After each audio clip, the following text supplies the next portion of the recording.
పిల్లగా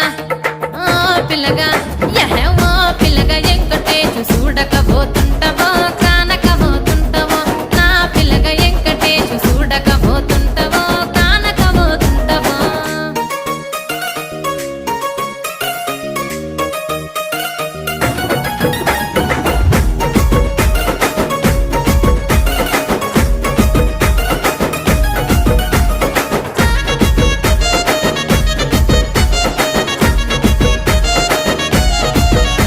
ఓయ్ కండ్లకు కాటుక వెడితే కన్యాకుమారి